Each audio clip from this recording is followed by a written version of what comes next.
Abril 14, 2024. Ang santos nga ebanghelyo sumala ni San Lucas. Unya gisaysay sa duha ka tawo ang nahitabo didto sa dalan ug nga nakaila sila sa Ginoo sa iyang pagpikas-pikas sa pan. Samtang nagsugilon pa sila niini, sa kalit mibarog ang Ginoo sa taliwala nila ug miingon, "Ang kalinaw mag-uban kaninyo." Nakurat sila og nalisang og naghunahuna nga nakakita silag espiritu. Apan miingon siya kanila, "Nganong nabalaka man kamo? Tan-awa ninyo ang ako mga kamot ug mga tiil. Ako gayod kini.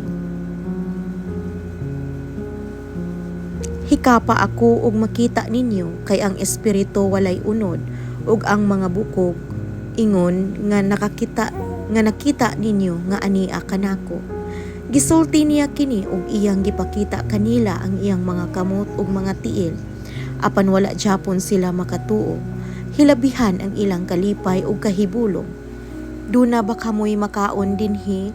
Ug gihatagan niya siya og usa ka buok nga sinugbang isda ug gidawat kini ni Jesus ug gikaon sa ilang atubangan.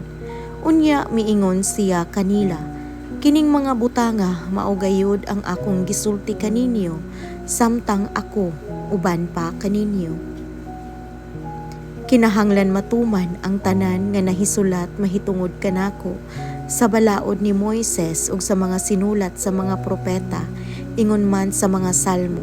Unya gipasabot niya sila sa kasulatan ug miingon siya kanila, "Kini mao ang nahisulat nga ang Mesiyas kinahanglan mag-antos ug unya mabanhaw sa ikatulong adlaw, ug sa iya ngalan ang mensahe mahitungod sa paghinulsol ug sa pagpasaylo sa mga sala. Kinahanglan isangyaw ngadto sa tanang mga nasod sugod sa Jerusalem.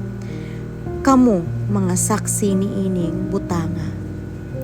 Ang ebanghelyo sa Ginoo. Dayon ko ikaw, O Kristo.